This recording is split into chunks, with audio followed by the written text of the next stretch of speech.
Vocês conseguem me ouvir? Caíram para você? Olha só, eu não sabia que o Instagram tinha tempo máximo. Rapaz, Não sabia, coisas que a gente está aprendendo. nem senti a hora passar, cara. Vamos, Ernesto, vamos, fala, vamos mano. passar, vamos passar aqui para a nossa conclusão. Vamos lá, deixa o pessoal chegar. Vai de Como eu novo, estava vai de falando, novo. Vai aquecendo aí a Fernando. válvula, que eu sei que é da antiga. Deu tempo, Ah, Lorena. olha, Aqui tem tempo limitado. Oi, mãe. Ó, é, caraca, minha mãe tá aí. tua mãe, teu pastor, ou seja, tem que falar É, direitinho. Ficou manda na linha sério. aí. O Ficou pessoal muito está sério mesmo. chegando. Deixa Vamos então voltando. retornar ao ponto que eu estava falando. O Instagram Depois a tem gente. tempo de live, né? Então, paciência. A gente retoma e faz mais uma hora. Vamos embora. Não, legal, legal. Não sabia disso, não. A carta aos Hebreus é uma grande carta de encorajamento. Tá sem som. Peraí, tá sem som. Eu consigo ouvir o Fernando. Eu te ouço bem Vocês me também. escutam? A Lorena apontou aqui que tá sem som. Vocês nos escutam?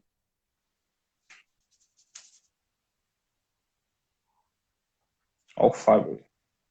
Ah, não, era Lorena, tá aqui. Beleza. botando, pô, Lorena. Pô, não, dá. Ela é um amor de pessoa. Tá legal aqui, beleza. Consigo ouvir os dois. Legal, Rodrigo.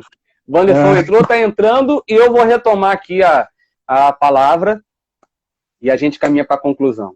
A carta aos Hebreus é uma grande carta de encorajamento. De um povo, os destinatários dessa carta estavam passando por perseguição, sofrimento, escárnio, vergonha, cansaço, desânimo, tudo, os ingredientes todos necessários para que eles abandonassem a fé e desistissem da caminhada com Cristo.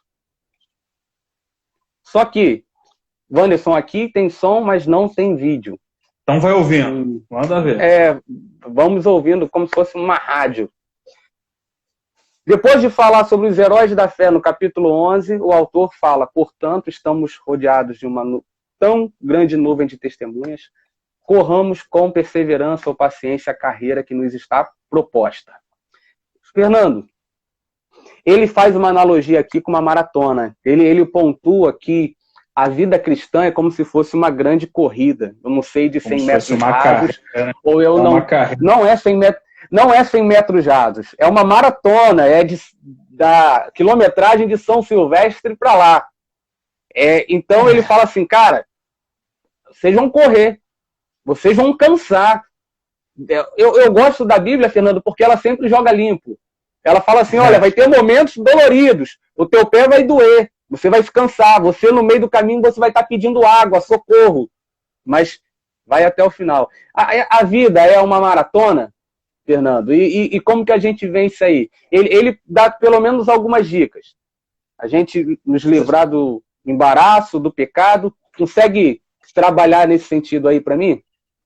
Você já correu, Paulo? Correr, não é fugir do zona, é correr. Eu Então, já dei umas voltas no bairro. quando eu tinha joelho, eu corria. Eu gostava muito. E toda corrida começa com uma empolgação. Você vai, está no gás, está no ânimo. Aí a primeira Uhum. coisa que acontece depois da empolgação é o desânimo. E esse desânimo é o teu corpo dizendo: chega, não dá, tá doendo, não consigo mais. E aí essa etapa só pode ser vencida quando a tua cabeça diz: cala a boca, corpo, e corre. É isso. Né? Então, o autor de Hebreus, ele faz essa analogia aí com carreira, né? E carreira que nos foi proposta. Que carreira é essa? Depois disso tudo que ele fala de viver pela fé, de dar exemplos de homens que não eram dignos, que as pessoas, que a terra não era digna desses homens, né? Que proposta é essa? A proposta Uhum. é viver pela fé, viver tendo a firme convicção no Senhor. A proposta que a gente tem hoje é a proposta de viver como Moisés. É a proposta de que eu posso estar até prestes a ser abençoado, seja lá qual for essa bênção. Mas se o Senhor não for comigo, eu não quero. A minha prioridade, a minha vida é para o Senhor. Então a proposta que ele nos dá hoje que ele nos faz hoje, aliás, é interessante, né? Quem coloca essa proposta na mesa é o próprio Senhor. A proposta do viva pela fé. Viva tendo a plena convicção de que sem o Senhor não é nada. Fernando, você falou aí retomou de novo o ponto de Moisés, e quando eu olhei aqui o comentário do Wander, eu tô há 3 dias só pensando em Moisés, Paulo. Tá difícil. Eu gosto muito dessa passagem. O Wanderson escreveu uma coisa que está na mesma linha do que você vem pontuando. Ele disse assim, essa corrida só com o Espírito Santo no controle. E eu acredito nisso. A vida cristã é uma maratona, é uma corrida, cansaço, sofrimento, dor, só que é uma maratona onde a gente não corre sozinho. A vida do crente é uma corrida onde a gente está sempre acompanhado pelo Espírito Santo.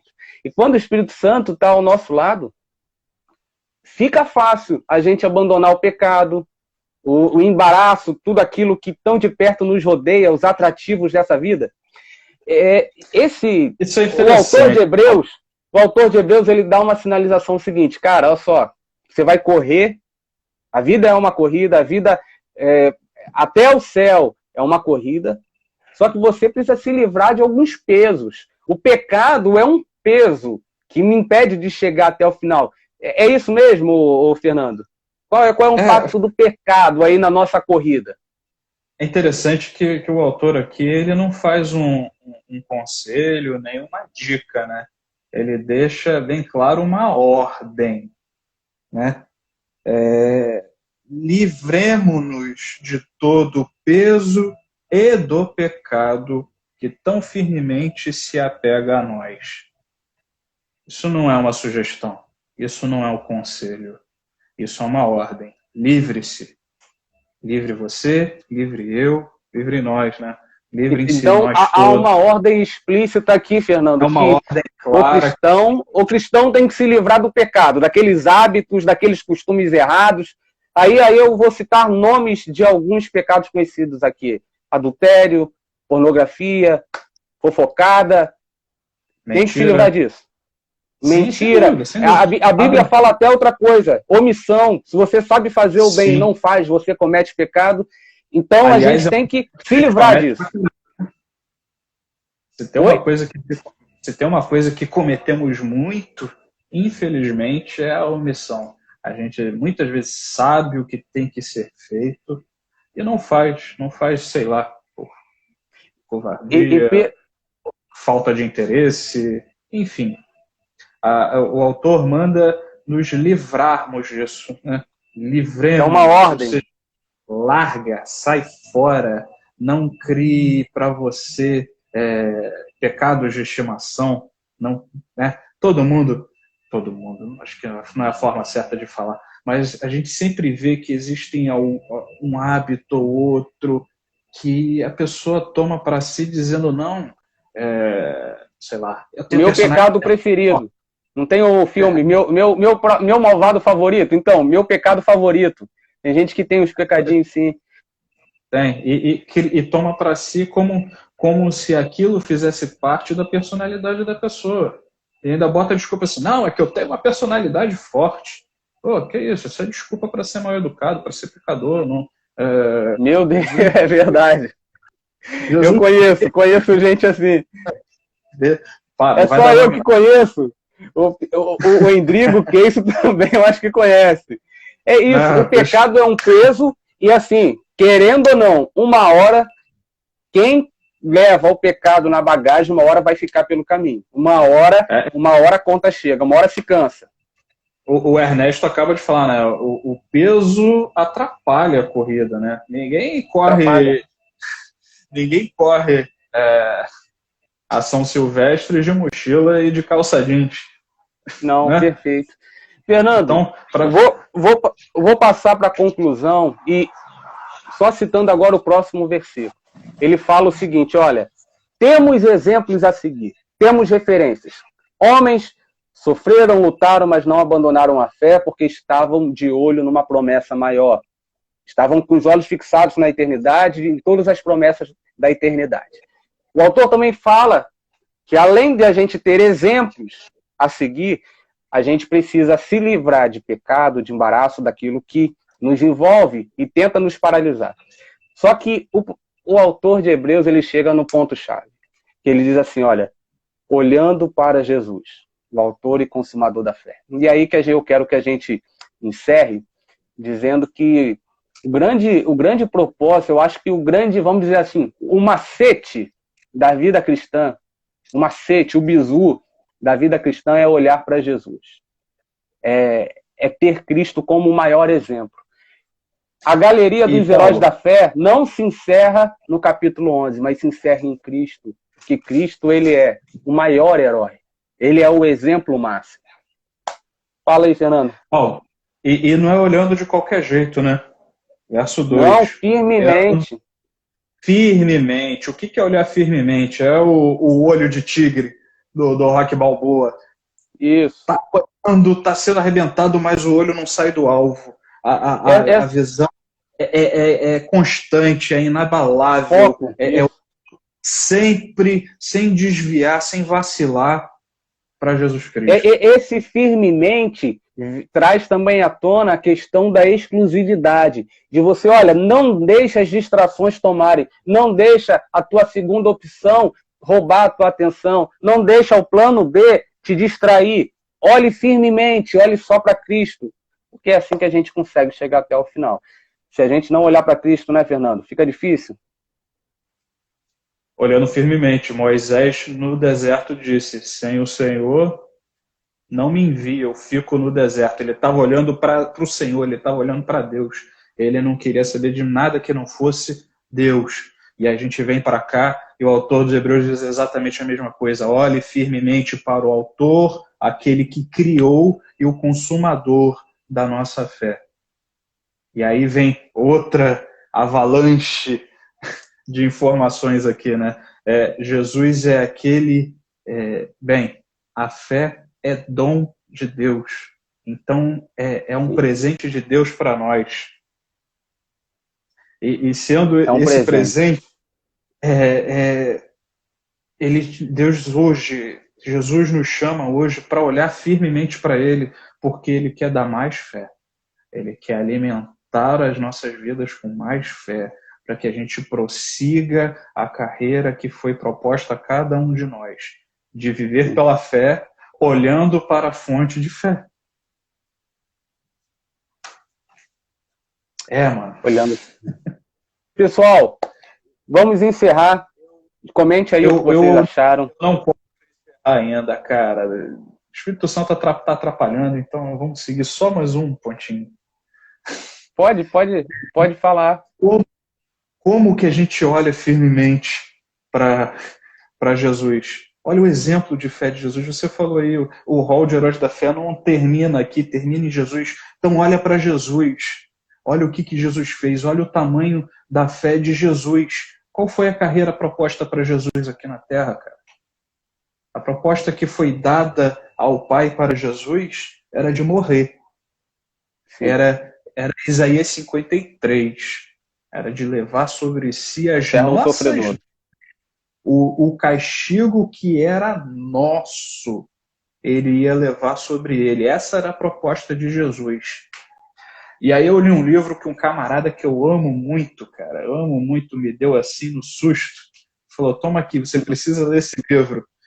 A Cruz do Rei, de Tim Keller. Isso. Conhece, né? Sim. E lá vem falar que Jesus, no momento em que foi crucificado, um soldado romano ofereceu para ele vinho com mirra. Você sabe que um soldado romano, ele era acostumado a ver gente morrer. Sim, também não era muito carinhoso, não.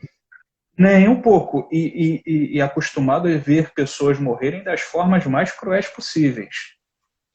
aquilo que estava acontecendo ali, aquela cena do soldado oferecendo vinho com mirra para Jesus, era um ato de clemência do soldado.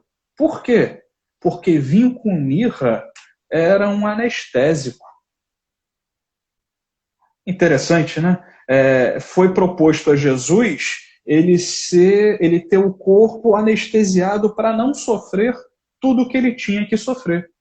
Olha aí, isso daí é Mas, importante, pessoal. Preste mas atenção, hein? Jesus tinha uma carreira proposta. Ele tinha a proposta de Isaías 53 para ser cumprido. E ele não Sim. poderia levar sobre si toda a nossa dor, toda a nossa angústia, se não fosse Meu Deus. plenamente sóbrio, lúcido, consciente e sentindo cada prego torcendo dentro dele, o peso do seu corpo rompendo a sua musculatura, o seu diafragma não conseguindo mais expandir para respirar. Jesus cumpriu a carreira que foi proposta. Ele sentia aquelas farpas da cruz entrando nas costas dele, ele sentia nos pés dele o peso do corpo empurrado pela gravidade. E ele se negou a ser anestesiado.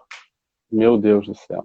Essa é a nossa referência de fé. Esse é o nosso autor, esse é o nosso consumador. Essa é a referência de fé que nós precisamos ter. Quando eu olho para Jesus, Moisés vira estagiário do café. Davi, Samuel, Enoque. Porque a carreira de Jesus era Ele é incomparável. infinitamente superior, infinitamente mais dolorosa, mais difícil, e ele tomou para si a carreira que foi proposta. E olhando para ele, desculpa, é que eu tô do lado de fora e tem bastante mosquito aqui. e olhando para ele, e olhando para Jesus, eu vejo que ele não permitiu em momento algum que a proposta dele fosse plenamente cumprida. No momento da cruz, teve um do lado dele zombando, falando que se ele é o Cristo, ou seja, se ele é o ungido de Deus, Cristo quer dizer isso, né? Se ele é o Cristo que descesse daquela cruz ali, se livrasse, se salvasse a eles mesmos, bem, ele podia fazer isso. Sim. Mas ele não fez porque a firme convicção dele estava na carreira que foi proposta a Jesus.